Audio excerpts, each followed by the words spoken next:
আসসালামু আলাইকুম। ভর্তাটা দেখে কি মনে হচ্ছে? ভর্তাটা অনেক লোভনীয় হয়েছে, ঠিক না? সত্যি আসলে ভর্তাটা অনেক মজার, অনেক মজা। যারা একবার খাবে তারা এই ভর্তার স্বাদ একবারেই ভুলতে পারবে না। ভর্তাটা যখন আপনি বানাবেন আপনি নিজেই বাগে পাবেন না। আপনার পরিবারের সবাই দেখবেন চেটেপুটে খেয়ে নিয়েছে। এই যে দেখতেই পাচ্ছেন আমি ভর্তাটা বানিয়ে আর লোভ সামলাতে পারছি না। তার জন্য আমি পাটার মধ্যে ভাত নিয়ে চেটেপুটে খেয়ে নিলাম। সত্যি ভর্তাটা এত মজা, এত মজা, এত মজা হয় যে যারা ভর্তা পাগল, যারা ভর্তা ছাড়া ভাত খেতে পারে না তারা এই ভর্তাটা বারবার বানিয়ে খাবে। চলুন বেশি কথা না বলে আমি ভর্তাটা বানাতে চলে যাই। তার জন্য আমি এই যে নিয়ে নিলাম কাঁচামরিচ। কাঁচামরিচগুলোকে আমি বটু ছাড়িয়ে নিচ্ছি। বটু সুন্দর করে ছেড়ে নিতে হবে। তারপরে এই মরিচগুলো আমি সুন্দর করে ধুয়ে পরিষ্কার করে নেবো। এই যে দেখতেই পাচ্ছেন আমি সুন্দর করে ধুয়ে পরিষ্কার করে একবারে নিয়ে নিলাম। তারপর বর্তমানে আরো যে উপকরণগুলো রয়েছে চলুন আপনাদেরকে সেগুলো দেখে। এই যে দেখতে পাচ্ছেন শুটকি। এই ভর্তার সবচেয়ে বিশেষ ইম্পর্টেন্ট জিনিস হচ্ছে শুটকি। এই শুটকি ছাড়া কিন্তু এই ভর্তা হবেই না। তার জন্য আমি শুটকিগুলো ধুয়ে সুন্দর করে পরিষ্কার করে নিলাম।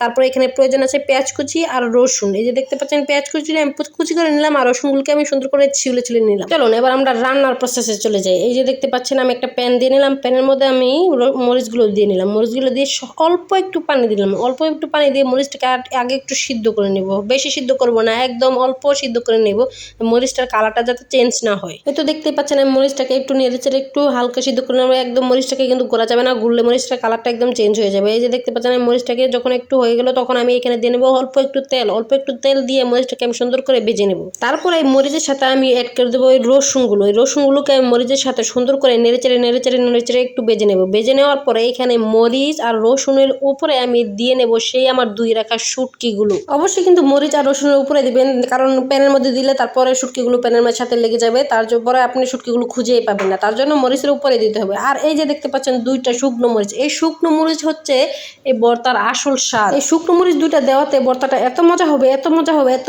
আপনারা ভাবতেই পারবেন না। আপনারা কিন্তু এভাবে অবশ্যই বানিয়ে খাবেন, তাহলেই বুঝতে পারবেন এই ভর্তাটা যে কতটা মজা হয়। প্যানের এক সাইডে আমি মরিচগুলোকে সুন্দর করে ভেজে নিব। মরিচগুলোকে যখন দেখবো ভাজা হয়ে গেছে, আমার শুটকিগুলো কিন্তু একদম রেডি হয়ে গেছে, কিন্তু মরিচগুলো যখন দেখবো ভাজা হয়ে গেছে তখন আমি এটাকে দিয়ে নেবো পেঁয়াজগুলো কাঁচা খাওয়া ভালো না, তার জন্য আমি পেঁয়াজগুলো দিয়ে একটু নেড়েচেড়ে নেবো। বেশি না, খুব বেশি না, একটু নেড়েচেড়ে নেবো।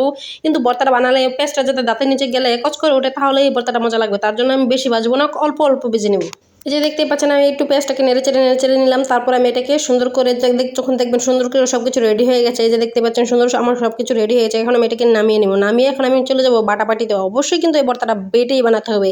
কেউ আছে ভর্তা বানায় ব্লান্ডার করে ভর্তা বানালে কিন্তু ভর্তার আসল স্বাদটা পাওয়া যায় না। অবশ্যই আসল স্বাদ পাওয়ার জন্য ভর্তাটাকে বেটে নিতে হবে। তারপর পাটাতে দিয়ে নেবেন প্রথমে শুকনো মরিচ দুটো দিয়ে সুন্দর করে বেটে নেবেন। বেটে তারপরে এখানে দিয়ে নেবেন কাঁচা মরিচ আর রসুন আর সেই শুটকিগুলো দিয়ে এগুলো সুন্দর করে বেটে একদম নিফাস করে নিতে হবে। দেখতেই পাচ্ছেন আমি প্রথমে একটা বাটা দিয়ে আমি আপনাদেরকে দেখাচ্ছি। যে দেখছেন বাটা দিয়ে তারপর আমি একটা বাটাটা শেষ হয়ে গেলে তারপর আমি আবার এগুলোকে টেনে সামনে নিয়ে আসবো। এগুলোকে সামনে নিয়ে এসে তারপর আমি আবার একটা বাটা দিয়ে একদম মিহি করে নেব। একদম যতটুকু আমার প্রয়োজন ঠিক ততটুকু আমি মিহি করে নেব। এই 2 বাটা দিলেই হবে। তারপর আমি শুধুমাত্র পেঁয়াজটাকে মিশিয়ে নেব। এই যে দেখতে পাচ্ছেন আমি সুন্দর করে আরেকটা বাটা দিয়ে নিচ্ছি। এই যে আমার মোটামুটি ভর্তাটা প্রায় কমপ্লিট হয়ে গেছে। এখন আমি এটার সাথে শুধুমাত্র পেঁয়াজটা অ্যাড করা বাকি রয়েছে আর লবণ অ্যাড করা বাকি রয়েছে। এই তো এখন আমি দিয়ে নেবো পেঁয়াজটা সাথে পেঁয়াজের সাথে দিয়ে দেবো লবণ। পেঁয়াজটাকে কিন্তু খুব বেশি বাটা যাবে না, তাহলে কিন্তু ভর্তার আসল মজাটা পাবেন না। তার জন্য পেঁয়াজটাকে আমি দিয়ে আর সাথে লবণ দিয়ে বেশি বাটবো না, অল্প করে বেটে শুধু ভর্তার সাথে একদম মিশিয়ে নেবো। কারণ বেশি বাটলে পেঁয়াজটা তাতে নিচে গেলে কচ করে উঠবে না, কচ করে না উঠলে তো ভর্তাটা মজাই লাগবে না। ভিডিওতে নিশ্চয়ই দেখতে পাচ্ছেন আমি পেঁয়াজটাকে কিন্তু খুব বেশি ডলতেছি না, একদম আলতো করে সুন্দর করে মিশিয়ে নিলাম। এই যে দেখতে পাচ্ছেন আমার ভর্তাটা কতটা সুন্দর আর কতটা লোভনীয় হয়েছে। এই ভর্তা দেখলে কি লোভ সামলানো যায়? তার জন্য আমি পাটার মধ্যে কিছু ভাত নিয়ে যে সুন্দর করে খেয়ে নিলাম। ভর্তাটা বানিয়ে খেতে একদমই বলবেন না। ভিডিওটি ভালো লাগে চ্যানেলটিকে সাবস্ক্রাইব করে দিবেন। ধন্যবাদ।